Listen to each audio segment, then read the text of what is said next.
يبقى واضح وما نبقاش مضطرين ان احنا نستنى اكتر من يوم او ساعات عشان البيكسل يتفعل.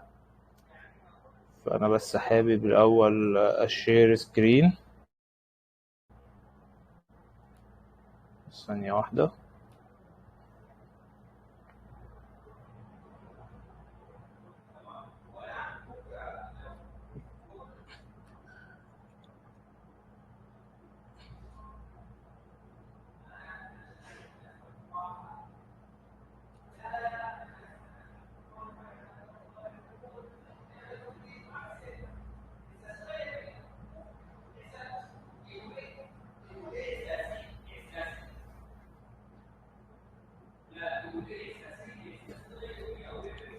طيب تمام.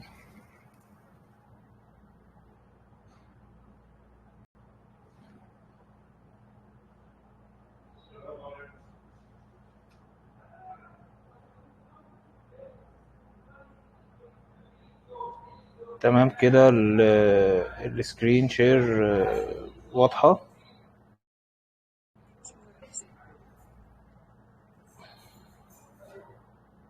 دي الصفحة اللي المفروض عملناها مع بعض. المفروض ان كل واحد فيكم يبقى عنده الصفحة بتاعته. المهم بس السكرين شير ظاهر ولا لأ؟ ايوه ظاهر. طيب تمام.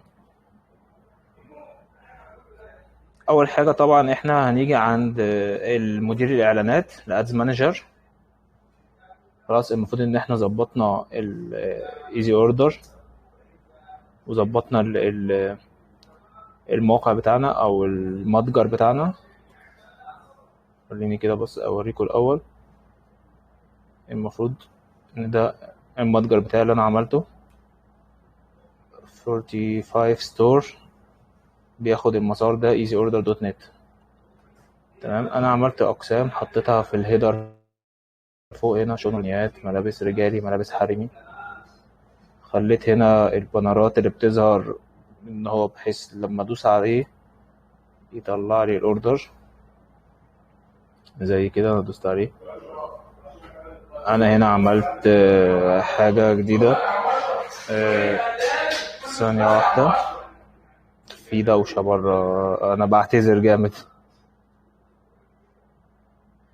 طيب انا عملت صفحة هبوط بسيطة كده بالمنظر ده. لما العميل يدخل على المنتج ده يبقى الصورة دي كده، وهنا صنع من خامة مميزة، جملتين كده يشدوا. والصور كمان لكل الأنواع والألوان.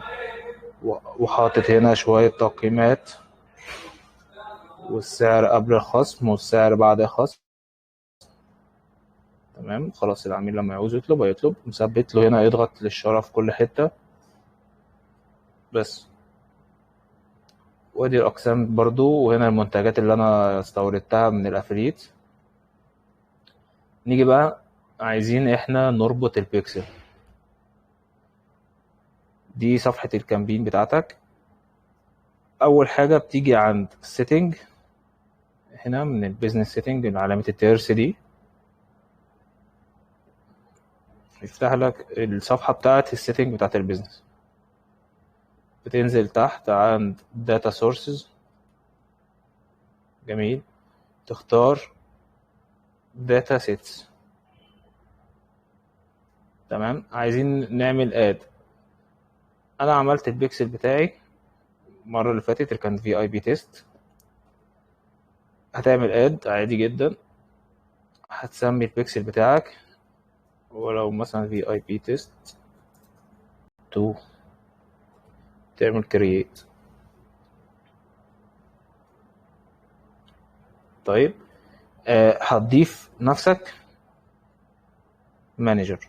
يعني هنا ده الاكونت الاساسي بتاعي. ادوس عليه مانج ايفنت عشان تقدر ان انت تمانج البيكسل ده.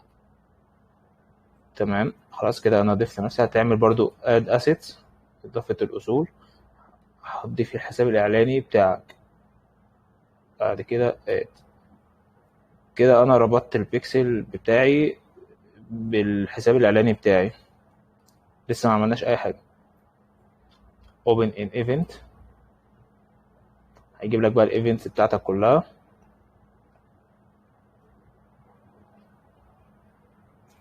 تمام، ده اهو اتاكد ان ده الجديد اللي انت عملته، ما هو مفيهوش اي حاجه. تيجي عند سيتنج كده عشان تاخد الاي دي ده، داتا سيتس اي دي. جميل، خلاص هناخد الاي دي ده كوبي. كل اللي احنا هنعمله ان احنا هنيجي نضيفه هنا عند في لا مش ربط بمنصات اخرى، ادوات التسويق دي، اعدادات البيكسل. عند الفيسبوك هتضيف هنا ايه؟ البيكسل بتاعك. خلاص انا ضايف البيكسل القديم قبل كده، مجرد بس هتعمل كوبي بيست، بعد كده حفظ. هتنزل بقى الاضافه بتاعه ميتا بيكسل هيلبر. لو انت فاتح جوجل كروم، تيجي عند اكستنشن كده، تمام، هتيجي عند كروم ويب ستور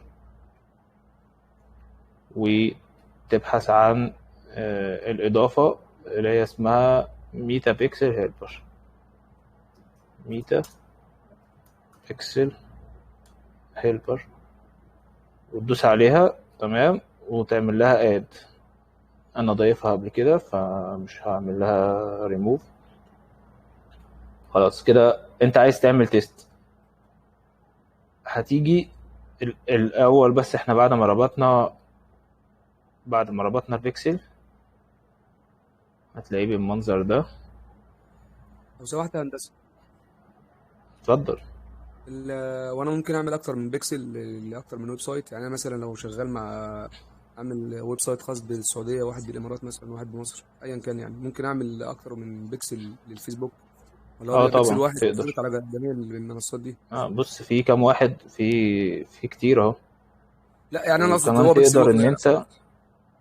يعني اتفضل. البيكسل بيبقى المنصه واحده بس، ولا ممكن يبقى كذا منصه عادي؟ لا لا لا، ممكن اكتر من منصة عادي، بس انت يعني انا ممكن الافضل ان انت تخليه كل منصة بيكسل عشان تعرف تفصل. يعني انا تمام. اه ممكن احط هنا اكتر من بيكسل، هو هنا كمان بيقول لك اهو، بص، تستطيع اضافة اكتر من بيكسل، كل معرف تمام. اي دي بيكسل في سطر. يعني ده بيكسل، وفي السطر التاني اضيف البيكسل التاني، تمام. وهكذا. بس الافضل وعلى بيكسل حسب واحد يعني. الايفنت بتاعك. تمام تمام. تمام، ده البيكسل اللي انا كنت عامله المرة اللي فاتت. خلاص انت المفروض هتفعل البيكسل اللي هو اللي احنا لسه عاملينه ده مثلا. هتفعله ازاي؟ هتنزل، تيجي عند سيتنج، تمام، وتختار اوتوماتيك ويب سايت ماتشنج. دي لازم تختارها، تمام. وهتيجي تحت خالص كده،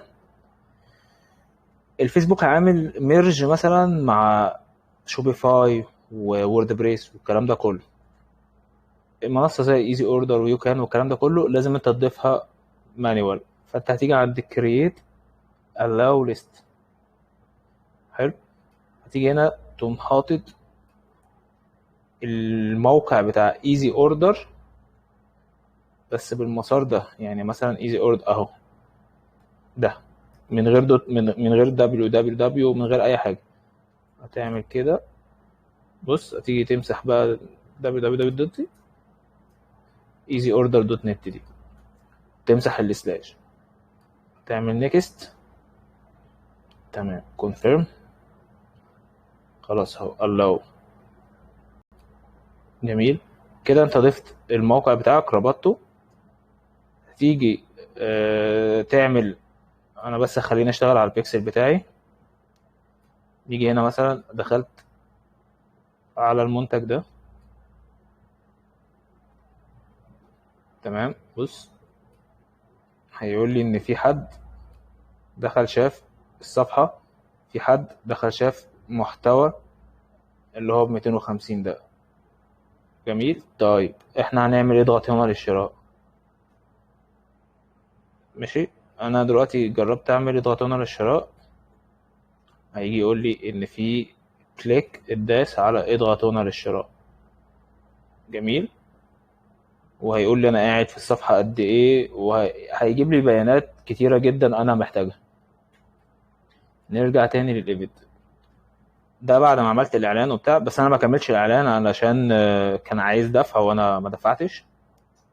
بيقول لي بيجي فيو 960 في اخر لاست ريسيف. اخر واحد كان بعد من 24 دقيقة، بس 960 واحد شاف. تمام. ده شاف بيجي فيو. تقدر تطلع التقارير بتاعتك كلها من هنا. يقول لي فيه كام واحد دخل، كام واحد بيرشيز عمل بيرشيز اشترى.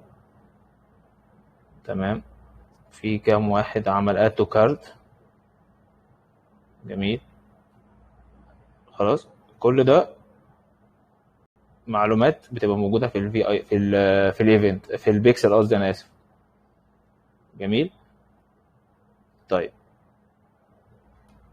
احنا كده ربطنا البيكسل. بص انت مش مضطر ان انت تعمل ايفنت في حاجه اسمها ايفنت، ان انت بتخلي البيكسل يسمع لما حد يشتري، او تخليه يسمع لما حد يعمل اد تو كارت. تختار اللي انت عايزه، بس انت هنا مش محتاج تعمل اي حاجه. هو هنا طب يا دوبك بتحط بس الاي دي وبس. تمام. نيجي بقى تاني نجرب نعمل حمله. برضو المره اللي فاتت كانت في مشكله، فانا بعيدها تاني علشان برضو الناس تبقى فاهمه. تدخل على ادز مانجر.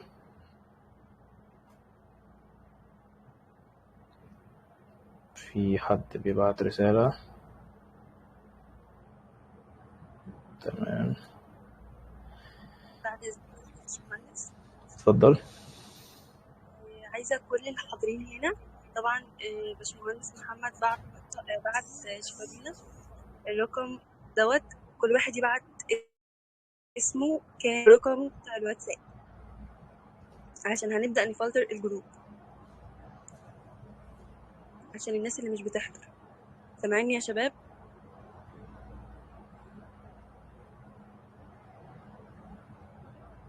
تمام. الباقي يعمل رايز هاند.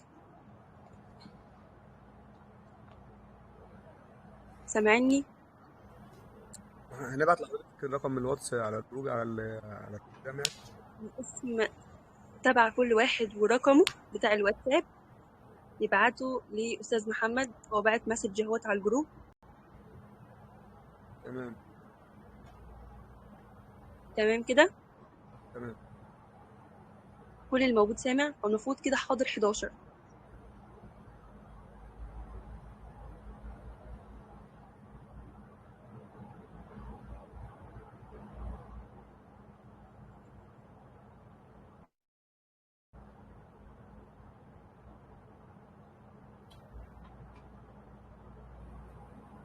طب ايه، مفيش تفاعل من الباقي؟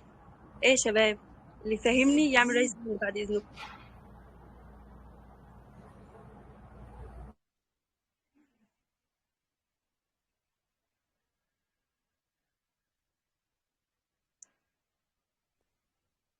مستر مارك، حضرتك فاهمني ولا ايه؟ مستر محمد محسن.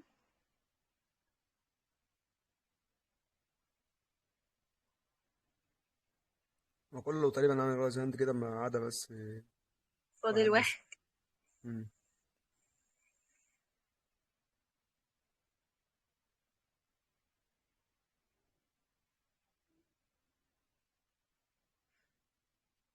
هو في اي واحد بس تمام.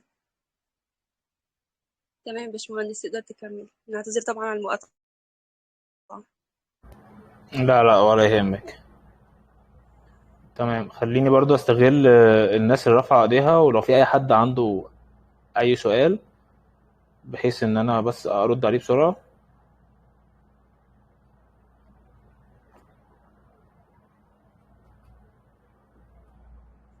تمام يا شباب، اللي عنده اي سؤال هو اللي تاني عامل رايز هاند، والباقي نزل الرايز الهاند.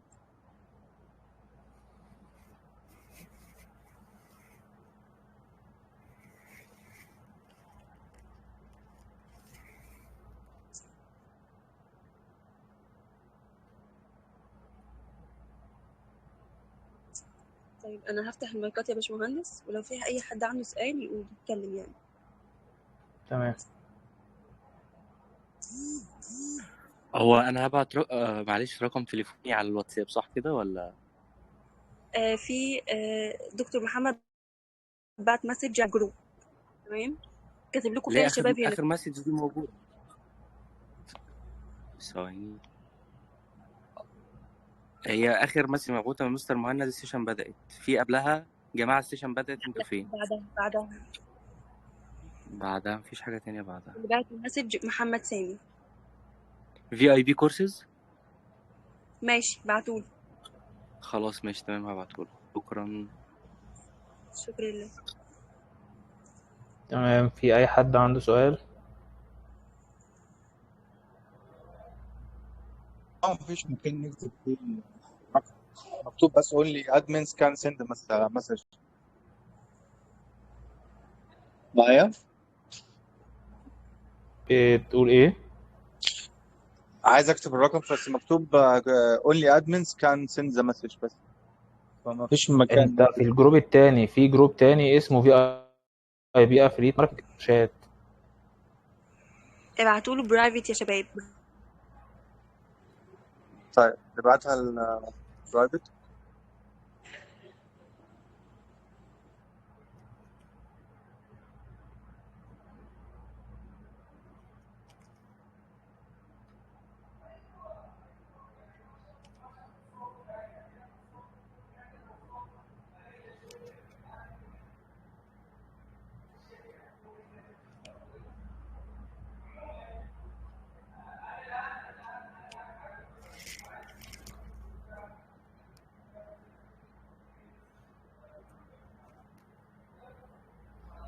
تمام ولا في مشكلة؟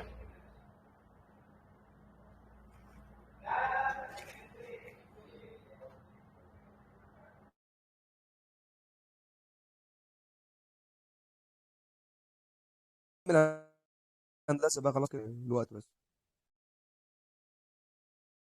طيب تمام. دلوقتي احنا عند الكامبينز. احنا عايزين نعمل حملات كونفرجن اللي هي بتحول العميل للموقع بتاعك او للمنتج بتاعك. بنضغط على كرييت، بنختار سيلز. جميل. سيلز دي هنا هو عامل لك ادفانتج، زي ان هو بيكريت لك الحمله بناء على الاي الذكاء الاصطناعي. تمام.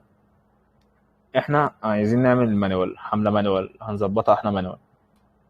هنختار مانوال تاني واحده دي. هنسمي هنا الحمله مثلا VIP تيست. جميل. بينما هي هنا بيقول لك الديتيلز بتاعت الكامبين ايه. احنا عايزينها اكشن، هي مفيش غير اكشن اصلا. تمام. AB تيست ده لو انت هتعمل حملتين او هتعمل 2 ادست وعايز تعمل بينهم مقارنه. جميل. احنا مش هنستخدمها. الادفانتج كامبين بادجت دي هو برضو لو هتعمل اكتر من حمله هو بيوزع البادجت بتاعك على الحمله الاكثر نجاحا. تمام. عايز تفعلها تمام، مش عايز مفيش مشكله. نعمل نيكست. هنا هو بيقول لك الكونفرجن ويب سايت ولا ابلكيشن، ولا ويب سايت اند ابلكيشن، ولا مسج، ولا كولز. احنا هنختار ويب سايت عشان احنا خلاص عملنا هنا ويب سايت بتاعنا. تمام. بعد كده الهدف من الكونفرجن ان احنا عايزين اكبر عدد كونفرجن يوصل للموقع بتاعنا عشان يشتري. دي اهم حاجه. البيكسل اهو، بتختار هنا البيكسل، اختار البيكسل اللي انت لسه عامله. بعد كده الكونفرجن ايفنت، انت عايز البيكسل يسمع لما ايه اللي يحصل، لما العميل يعمل اد تو كارت، ولا العميل لما يعمل برشيز، ولا لما العميل يشوف الموقع. طبعا هنختار بيرشيز، او يعني لما يعمل عملية شراء يسمع عندنا ان هو عمل عملية شراء. تمام. الكوست بير ريزلت دي بنسيبها هنا. في البادجت ممكن تعملها يومي، ممكن تعملها لايف تايم الايام كلها، زي مثلا 500 جنيه، وتختار عايز الحملة تبدأ من دلوقتي وتنتهي امتى. ده نخليه اكتوبر، نعد مثلا 4 ايام 5 ايام على حسب، بس مش اقل من 4 ايام عشان الحملة تعرف تجيب لك مردود كويس. هنا الاودينس، التارجت بتاعك، نختار مصر. اعتقد ان الافiliates مش بيوصلوا سينا والوادي الجديد ومطروح والمناطق البعيدة، فانت بتعمل هنا كده اكسكلود. انا مثلا عايز اخلي مصر كلها الا محافظة مطروح مثلا، اكتب له هنا مطروح. بتختار ستيت دي اللي هي الولاية او المحافظة، يعني لما تيجي تعمل عليها كده يجيب لك مطروح كلها، مش مرسى مطروح، لا مطروح كلها بالسلوم بالاماكن البعيدة دي. اهم حاجه البحيره. نختار مثلا برضو سيناء. بتقول ايه؟ اهم حاجه البحيره اول واحده. اه لا، البحيرة ده كده كده. اتمنى بس ما يكونش في حد من البحيرة معانا. طب وليه الاضطهاد بتوع البحيرة؟ يعني هم عشان ما بيشتروش؟ بيطلبوا اوردرات وبعدين يكنسلوها، ويا ريت بيكنسلوها قبل ما المندوب يروح، لا ده بيستنوا المندوب يروح بعد كده يتهربوا، فمش عارف ليه بيعملوا كده.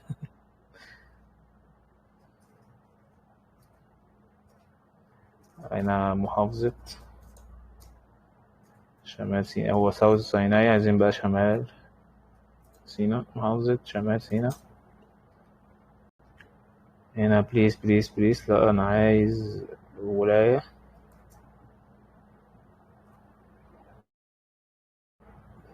شمال سيناء، شمال سيناء دي كلها أماكن، مش المحافظة كلها.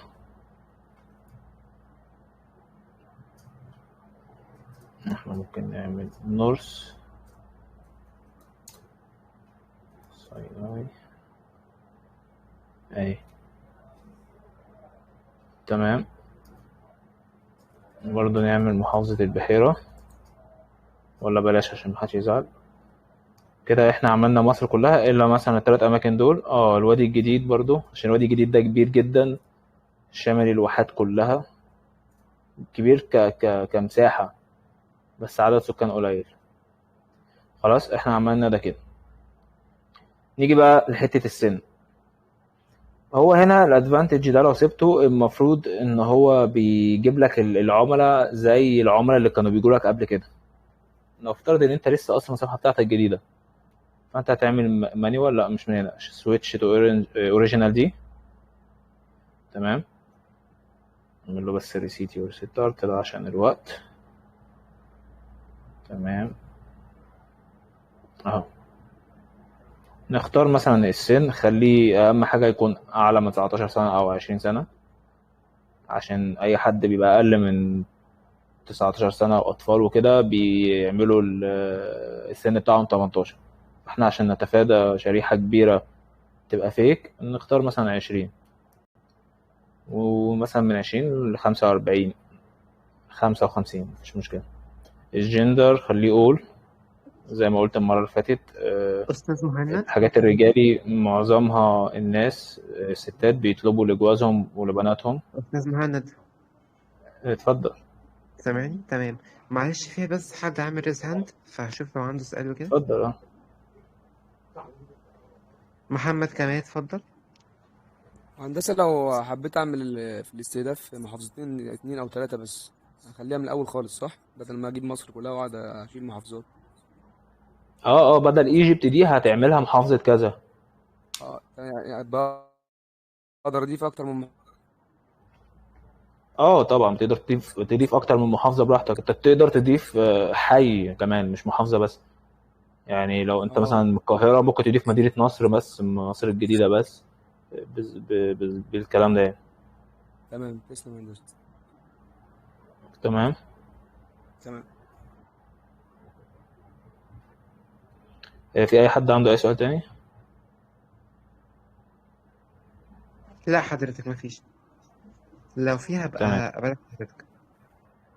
زي الفل. الشاشه كده ظاهره صح؟ تمام.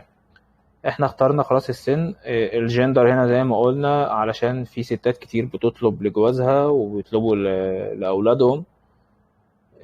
فمش لازم تختار ذكور بس او رجالة بس. اللانجوج دي سيبها زي ما هي. عايز تضيف عربي وانجليزي مفيش مشكلة. البليسمنت هو طبيعي بيبقى في الادفانتج، بيقول لك ده ريكومندد، ان هو بيشوف ايه اكتر الاماكن صرف اقل وجايبه ناس اكتر فبيكمل عليها. مانيوال انت لو عايز تختار انستجرام بس هتشيل الفيسبوك، هتشيل الاودينس نتورك، هتشيل الماسنجر. هنا لازم تكون الصفحه بتاعتك مربوطه باكونت انستجرام. طيب انا مش عايز، انا عايز الفيسبوك والماسنجر بس، هشيل الانستجرام وهشيل الاودينس نتورك. تمام خلاص، نعمل نيكست. برضو هنا اسم الحملة، اسم الاد ده بقى مثلا انت هتسميه على اسم الترنج، اسم الموقع براحتك. طيب هنا بقى بيقول لي انت عايز تعمل الاعلان ده على انهي صفحة. انا هختار الصفحة لسه عاملينها جديد. هي فين كانت؟ هنا اهي. طيب هنا لو انت عايز تضيف الانستجرام بتاعك، انا هنا مش ضايف انستجرام. الاد سيت اب، هنا بقى بتعمل الاد، تعمل الاعلان. ممكن تعمل كرييت، وممكن تختار بوست انت منزله. ده هنا مثلا هختار البوست ده مثلا. لو اخترت البوست ده هينزل بالمنظر ده. تمام. الويب سايت ايفنت اللي هو البيكسل احنا خلاص ضايفينه. اوف لاين ايفنت دي الايفنتات التانية القديمة عادي يشيلها. تمام.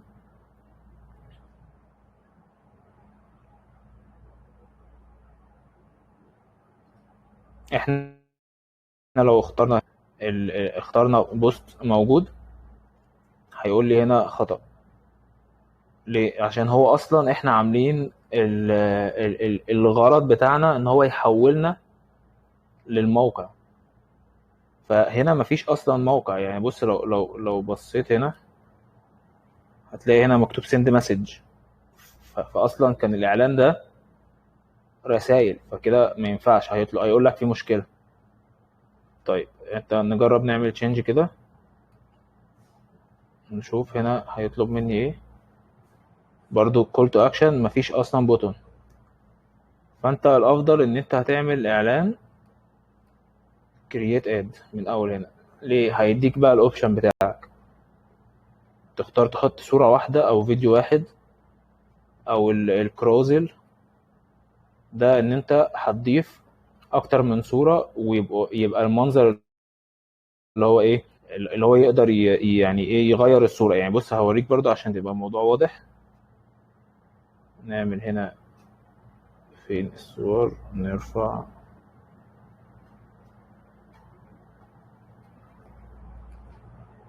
add image card.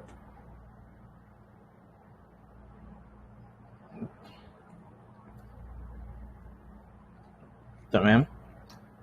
نيجي مثلا عند الصور بتاعت البيج، انا كنت رافعها قبل كده. اختار دي مثلا، ودي مثلا، ليك 10 صور. تمام. نعمل continue. هنا بيقول لي في review error in cart. طيب ده هو طالب منك في كل صورة تحط الهيدلاين وتحط ديسكريبشن.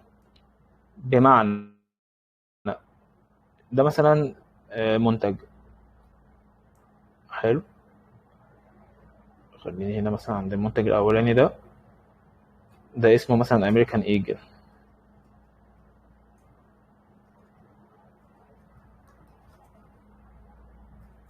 جميل، خلاص ده مثلا امريكان ايجل،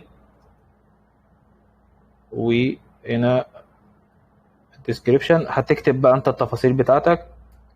ممكن تيجي عند الموقع بتاعك وتجيب المنتج ده اهو، امريكان ايجل سويت شيرت مش عارف ايه. ممكن تحط الكلام ده كله، تمام، وتضيفه في المنتج ده. طالب منك الويب سايت بتاع اللينك بتاع المنتج، فانت هتاخد اللينك بتاع المنتج وتضيفه. انت عملت ايه بقى الكارت ده؟ الكاردز دي ان انت ممكن تحط في كل صورة منتج. يعني عندك ده مثلا اهو، ده منتج تاني مثلا، ممكن تشيل دي اللينك ده وتيجي تختار المنتج التاني ده. هو فين مثلا؟ ده اهو، وتختار اللينك وتضيفه، وتكتب هنا مثلا اسم المنتج والتفاصيل بتاعة المنتج التاني. فانت بتعمل اعلان ل10 منتجات مثلا في كونفرجن واحدة. تمام، مفهومة دي؟ ده المانيوال ابلود. لو اخترت سنجل ايمج اور فيديو هتيجي هنا عند اد ميديا، اد ايمج، بص صورة واحدة بس. فانت هتعمل كده نكست عادي، هتنزل الصورة تختار. انا ما بفضلش دي لاني ببقى عايز انزل اكتر من صورة عشان العميل بيبقى عايز يشوف اكتر من صورة للمنتج. تمام، فاحنا هنعمل دي ريموف هنا كورسول خلاص. ممكن تعمل كوليكشن.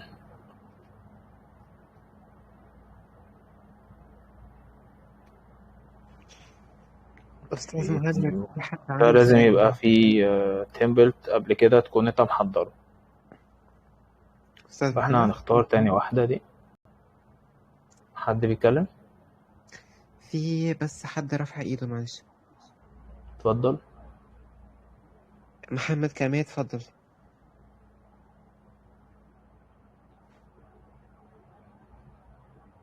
لا دي من بدري، معلش يا أستاذ بدري. طب اتفضل لو في سؤال. وانا لو يعني الافضل ان انا اعمل الكارسول دي لو بحيث ان انا لو بقيت ابيع اكتر من منتج، وكل واحد هيبقى ليه الديسكريبشن بتاعه الصوره، صح كده؟ اه، كل ما يضغط على الصورة يطلعه على اللينك. واختارها هي برضو في حاله ان انا هبيع منتج واحد وارفع اكتر من صوره، هتبقى افضل، صح؟ افضل من ان اه انا اه، اختار بالظبط الصوره. بالظبط. تمام. والاخر واحده اللي هي الكوليكشن دي بقى، دي الايه؟ دي لازم يبقى انت عامل اصلا كوليكشن او عامل زي ألبوم كده بتبقى ضايفه وبتختاره على طول. يعني قريبه منها من الكارسول دي. اه، بس بتبقى حاجات ثابتة تقريبا يعني لاني ما استخدمتهاش قبل كده. فبتبقى الكتالوج بتاعك ده ثابت. لكن انت بتختار دي علشان تختار، بيبقى ليك 10 صور تضيفهم. فهتضيف اللينك بتاع كل منتج وخلاص، طب لما وتضيف بقى البيانات. لما بضيف اللينك اه، بتاع كل منتج بيحول للعميل على اللاند بيج بتاعت المنتج، صح كده؟ بالظبط تمام، ماشي، بالظبط. تسلم يا هندسة. تمام. تمام، بعد ما تخلص طبعا اكشن. كول تو اكشن دي خليني بس ارفع صورة مثلا كده كتجربة.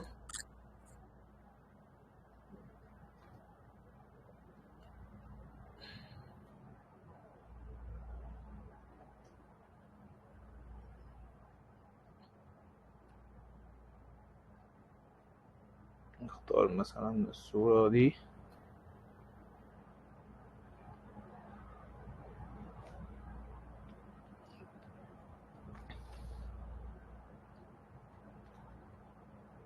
نحط هنا بيانات.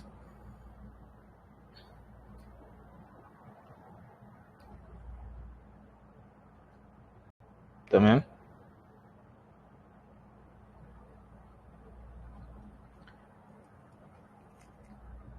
نضيف صورة كمان.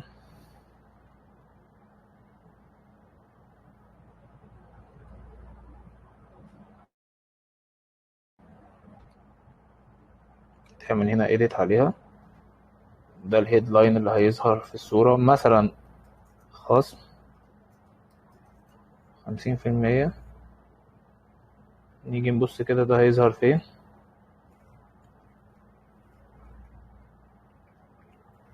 اهي تحت خالص عند جنب ليرن مور دي.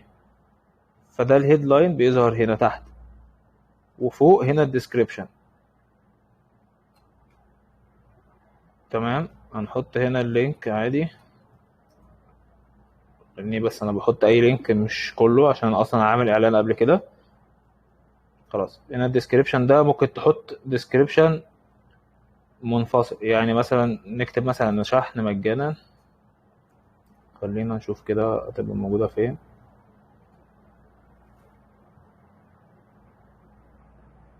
اهو شايف، بص كده من فوق هتلاقي هنا الديسكريبشن اهو، تحت الصورة في خصم 50% شحن مجانا ليرن مور. اللي هيدوس على ليرن مور ده هيروح على الموقع. طيب احنا مش عايزينها اسمها ليرن مور، فانت هتيجي عند ال ال ال الكول تو اكشن ده، تختار. انت عندك بقى كذا حاجه، لو انت داونلود ابلكيشن اوفر مش عارف ايه، احنا بنختار اوردر ناو. ليه؟ عشان لما يجي يظهر لحد والله انا عايز المنتج ده، فانا هعمل اوردر اهو. بس ده باختصار ازاي تعمل الكونفرجن اد. تمام. هنا برضو الويب سايت بتاعك، لو انت هتعمل على كل الصور مرة واحدة. هنا لو ضايف الواتساب بتاعك هتلاقيه ظاهر لك هنا كده. عاوز اشوف ده.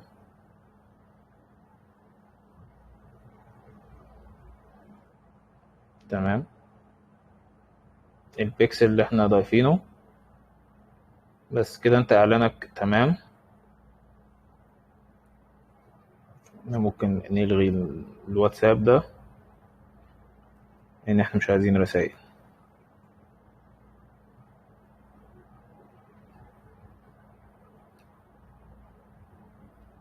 طيب بعد كده هتدوس على بابلش. انت عندك بابلش دي هتبقى ظاهره. انا بس علشان لسه ما غيرتش الفيزا عليها مديونيه عايز ادفعها او باي ناو. انت عندك هتبقى ظاهره. المفروض لو انت ضايف الفيزا بتاعتك والدنيا تمام والاعلان هيتراجع. طيب الاعلان خلاص اشتغل وسحب وبدأ يعد اوردرات. هيبقى عامل ازاي شكله؟ طبعا الاعلان كنت عامله كان قعد حوالي يومين ووقف تاني عشان كنت اعمل حاجات تانية يعني. فين ادريت؟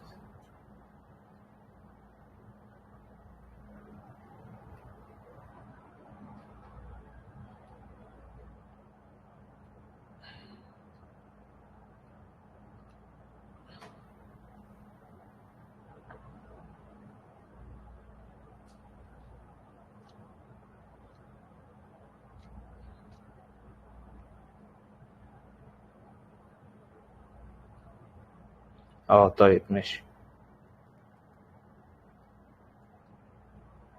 سيبها دلوقتي مش همسحها دلوقتي. المهم انا كنت عامل قبل كده كونفرجن اهو، وكونفرجن ده كمان كنت عامل رسائل برضو.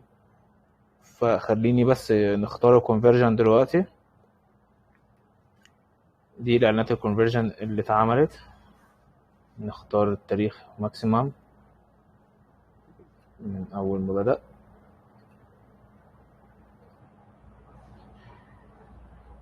طيب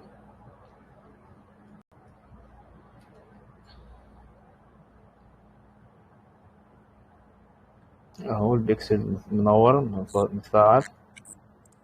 هندسة الإعلانات دي كانت معمولة دي للسوق المصري ولا السعودي ولا اه إيه؟ انا كنت، لا مصري، ده انا كنت بجرب على مصري. بس ده الكلام ده من فترة صح ولا إيه؟ لا السيشن اللي فات انا كنت بجرب قدامهم، وكنت بجرب على السيشن اللي فات. أصل أنا بقوله كده عشان السعودية يعني ما حدش يعمل إعلانات فيسبوك السعودية مالها؟ يعني اللي بيستهدف السوق السعودي في الغالب بيتجه للتيك توك وسناب شات تقريبا لا وانستجرام. خالص، انا عندي اعلان اهو، ده على السعودية، وكان جايب لي ابتدى. ثانية بس وانا نختار. افضل استهدف كل سوق، اعمل كل سوق صفحه لوحده صح كده؟ ايه عامل ايه؟ لو اشتغل مثلا في مصر والسعوديه اعمل لكل دوله صفحه لوحدها. اه عشان اللوغاريتمات او الذكاء الاصطناعي بتاع الفيسبوك يعرف الجمهور بتاعك او الاودينس بتاعك محتاج ايه، او اللي شبهه الكلام ده. اه تمام. طب بالنسبه للنيتش، لو انا مثلا شغال دروب شيبينج في كذا حاجه، عادي ولا بيأثر على الصفحه؟ اخلي كل صفحه مثلا ليها نيتش معين هو يعني الافضل انت مثلا. تخلي كل صفحة نيتش معين، الافضل صح صفحة كده؟ للادوات المنزلية، صفحة للملابس، صفحة عشان برضو يبقى الجمهور معروف. بس مش هتفرق يعني. اهو اللي كان بيسألني على السعودية مثلا، لا ده اعلان رسائل، ده 86 رسالة وده 75 رسالة، اعلانات الرسائل كله بتشتغل كويس في السعوديه؟ 161. اه الاعلان والرسالة ب4 جنيه، على حسب المنتج، لان هو ده بيبقى معظم الناس اللي في الفيسبوك مغتربين، فانت طب تختار منتجات عملية اي واحد مغترب بيبقى محتاجها. قصدي حضرتك مغترب المهم قاعد نرجع مثلا في لموضوعنا، ده ترنجات الكونفرجن اللي انا كنت عامله قبل كده. حضرتك قصدك بالمغترب انه الناس السعوديين بس عايشين في مصر؟ ناس مصريين عايشين في السعودية، او العكس يعني؟ اه هنود بقى ومصريين وكله، وبيبقى في سعوديين عادي على فكرة برضه. هي المنصه بتاعت اللي حضرتك شغال معاها في السعوديه هي برضو 45 ولا ايه؟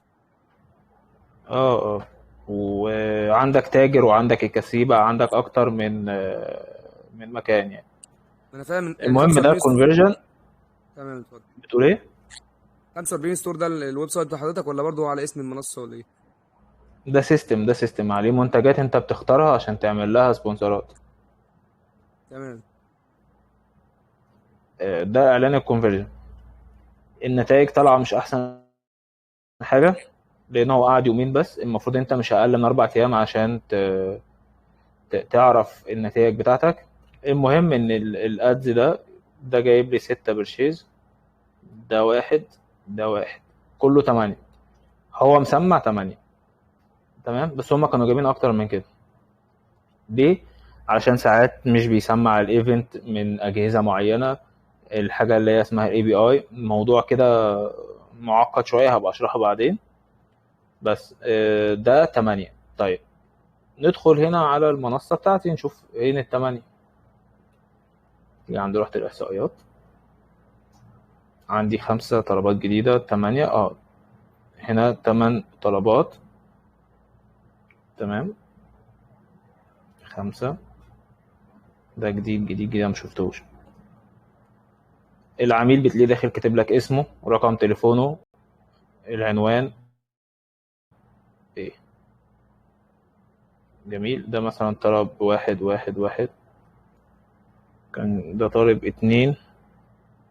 مش عارف هو ليه مكتوب هنا عدد المنتجات 1، خلينا نشوف اهو عدد القطع 2.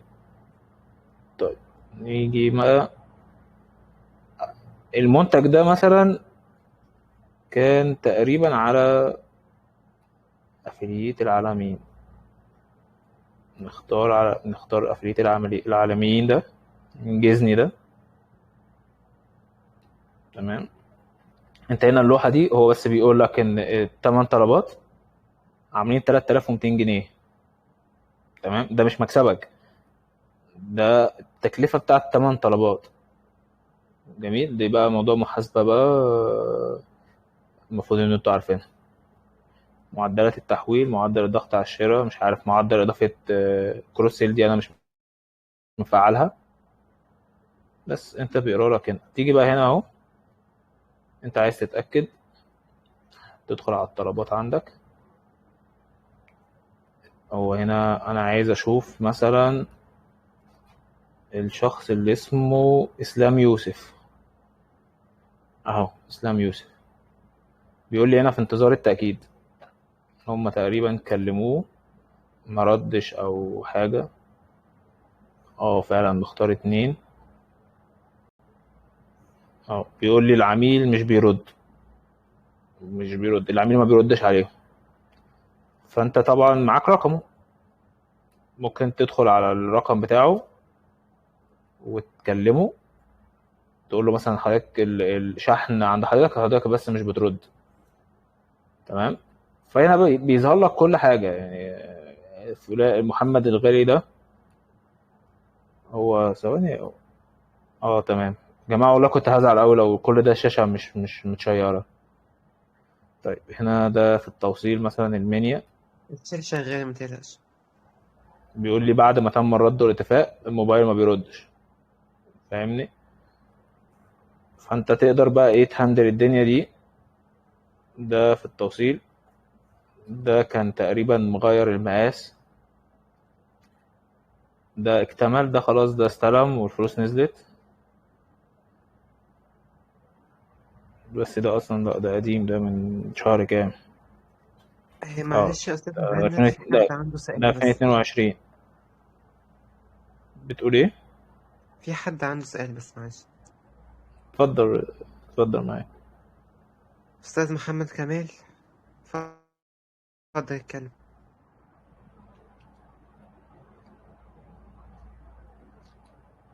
هو الرايز عندي كان من بدري، بس هو دلوقتي لو انا شغال مع اكتر من سيستم هندسي، يظهر لي في ايزي اوردر ان المنتج ده تبع سيستم كذا، ولا انا بدخل ادور اشوف هو كان تبع ايه؟ ايوه، ما انت اصلا بتبقى سحبه من السيستم. انا فاهم يعني.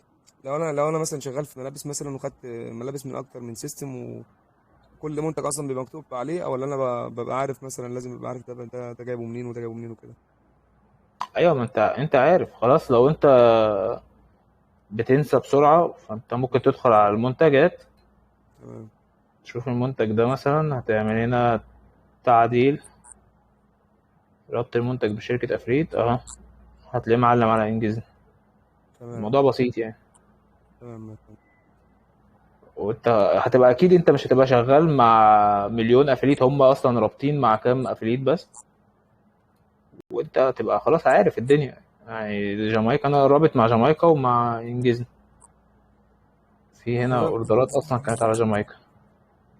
برضو هنا هتيجي عند المبيعات لو حد وتشوف هيشتغل، حضرتك الطلبات. تنصح بيه حاليا دول في نسبة التسليمات وجودة الأوردرات وكده، المنتجات يعني؟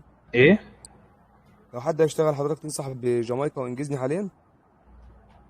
هو ده مربوط يعني. انت هتيجي عند جامايكا، هتيجي هنا عند الربط، نظام التسويق بالعمولة ده. لا مش ده. فين كان اسمه ايه؟ اهو الربط مع، انت عندك ادي تاجر واحد انجزني، ايكومبو، وانت عندك بس 4 أو 5 اصلا. إيه ده؟ يعني أنا ما ينفعش أضيف حد تمام، غيرهم؟ انت ممكن تضيف حد، تضيف آه. منتج من بره، بس لو بس عايز تربط وتستورد منتجات تستورد من هنا، عايز لا، تضيف لو أنا منتج عادي هتضيفه. أنا فاهم أضيفه عادي. لا، أنا بتكلم كربط، لو أنا شغال مع سيستم غير دول خالص، وعايز أربطه بالإيزي أوردر، زي، مش هينفع؟ لا مش زي هتعرف تربط، هتحط منتجاتك بس، والاوردر اللي يجيلك هتدخله مانوال. يعني دول زي مثلا في زي شراكة بينهم ميرج مثلا. بينهم اه. تمام. تمام، ماشي، تسلم. تمام. طيب هو انا كمان جايب لي رساله، بيقول لي ان في عميل طلب، بس العنوان ده تقريبا غلط. طيب ده كاتب لي العنوان ايه؟ حي السلام مش عارف ايه، ده موجود تحت المراجعة. اسمه محمد الغالي. طب محمد الغالي اهو في التوصيل اسماعيلية، مسمع اهو والدنيا تمام. فانت اصلا هتلاقي هنا في الايفنت بتاعتك في مثلا مكتوب 8 بس هم اكتر، يعني هتلاقي هنا 8 وهتلاقي هنا 2. يعني ده شخص اهو، ده المفروض استلم. العمولة بتاعتي 40 جنيه. عايز اشوف العمولة بتاعتي نزلت ولا لأ. اهو 40 جنيه. عايز اسحب الارباح، هعمل سحب. موضوع بسيط مفهوش اي تعقيدات.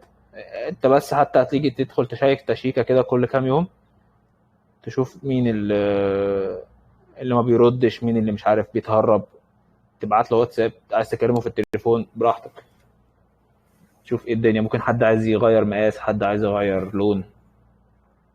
الموضوع سهل. تمام.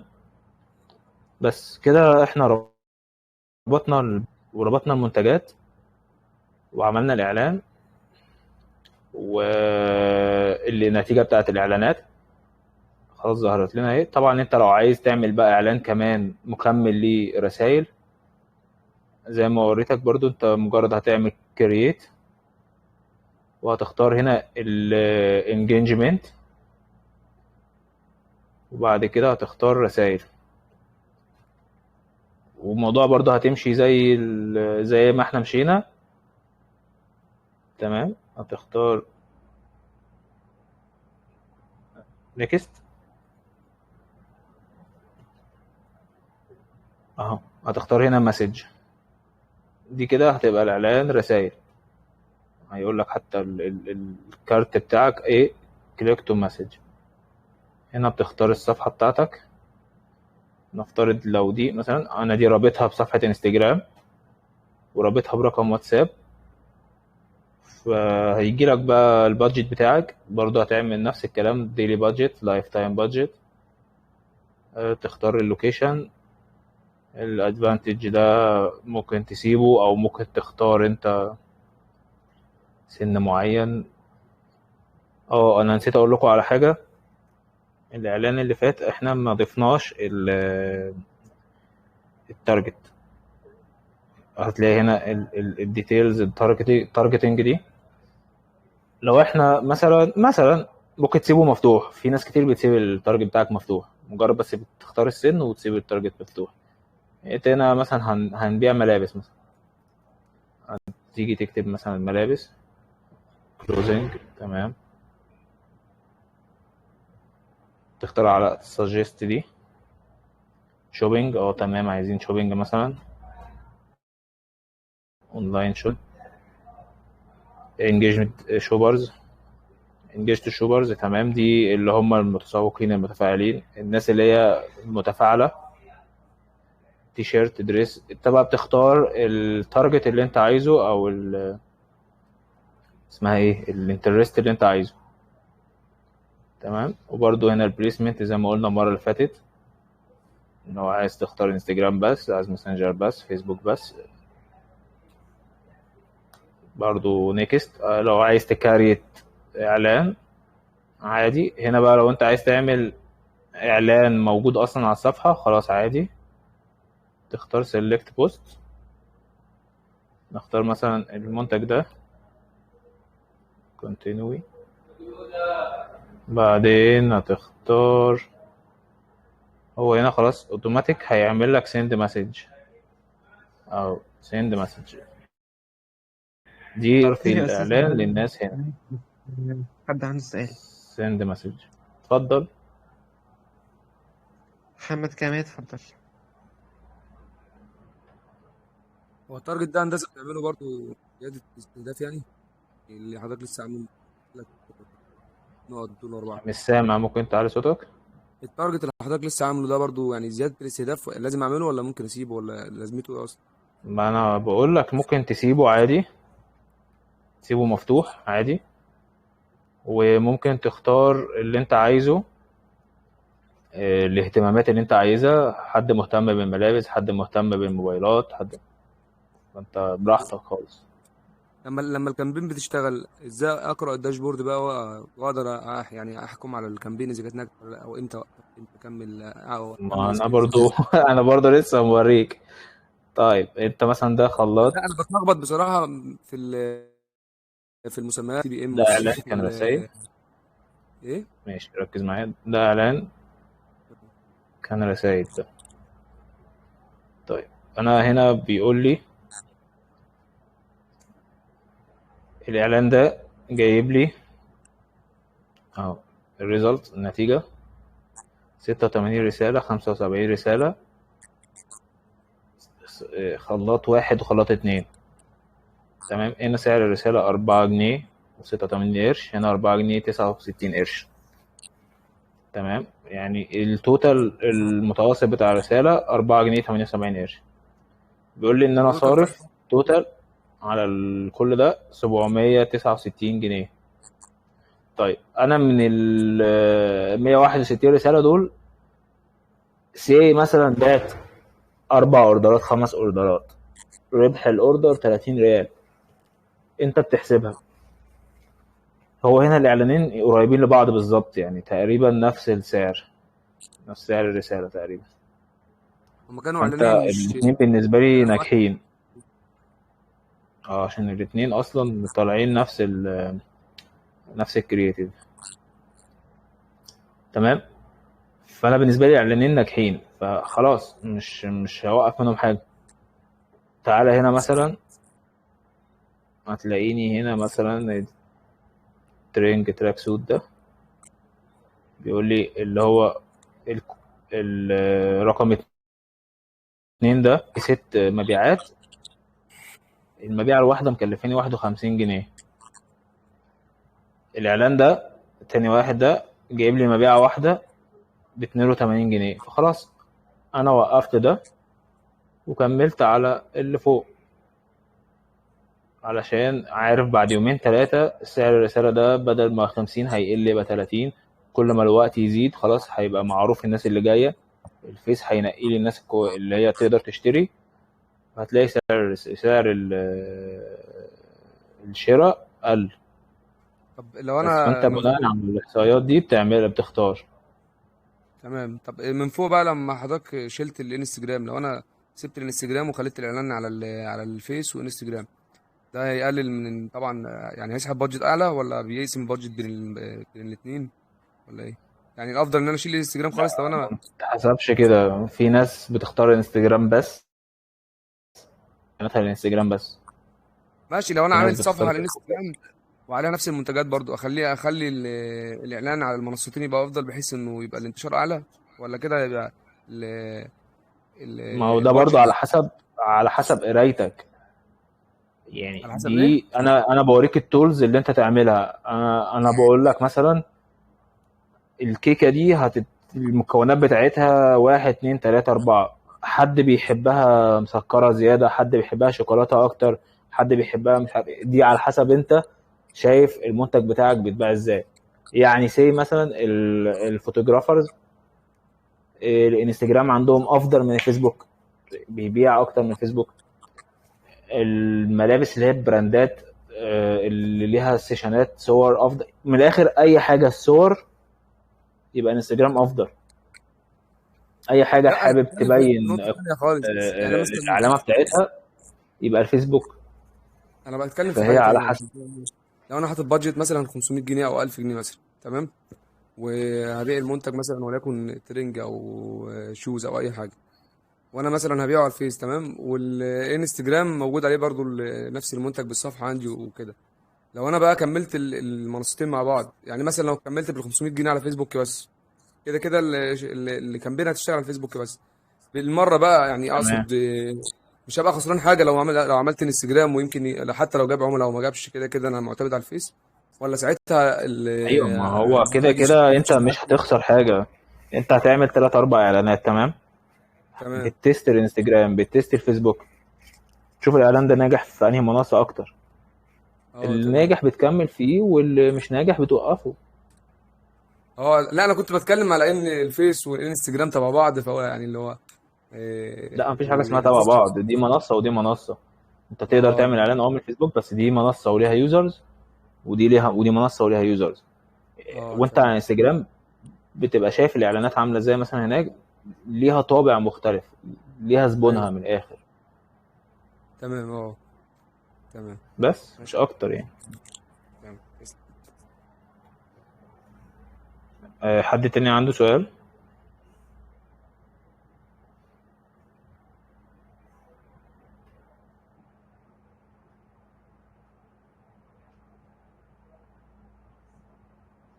لا حضرتك مفيش. تمام. عشان بس ما نطولش برضو وقت السيشن، احنا كده تقريبا ساعة. كده انا شرحت البيكسل، وازاي بتربطه بالموقع بتاعك، وازاي بتضيف المنتجات بتاعتك، وازاي بتعمل السبونسر كونفرجن، ان انت العميل يدخل على الاوردر بتاعك، على الاعلان بتاعك، يوصل جوه على طول للموقع بتاعك عشان يطلب الاوردر. انا عميل اهو، ظهر لي الاعلان بتاعك، دوست عليه، طلع لي كده. وده اللاند بيج.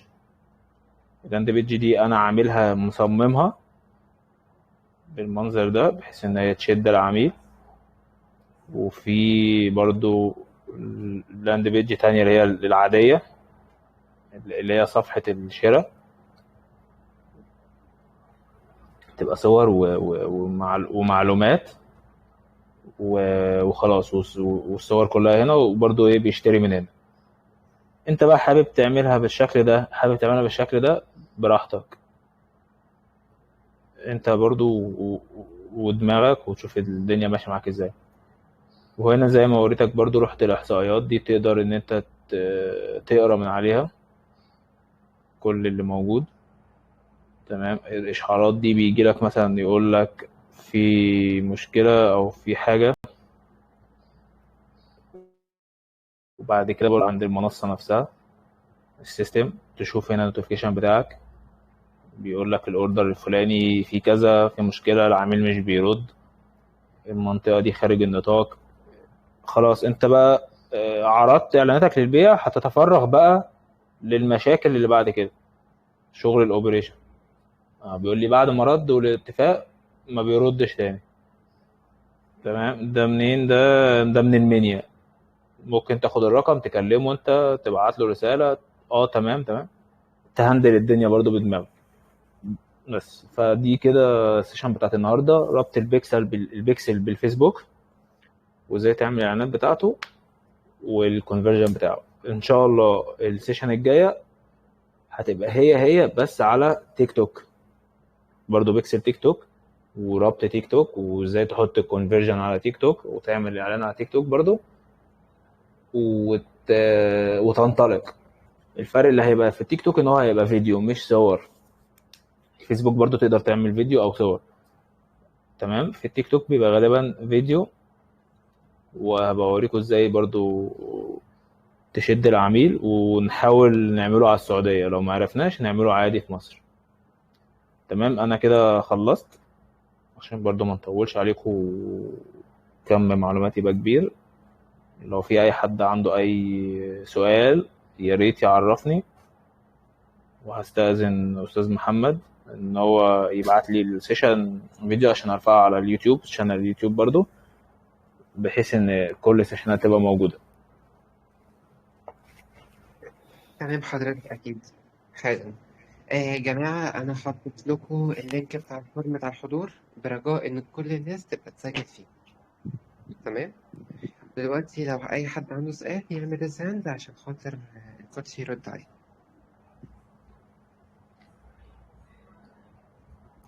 أستاذة إيمان اتفضلي. حضرتك كنت عاوزة أسأل بخصوص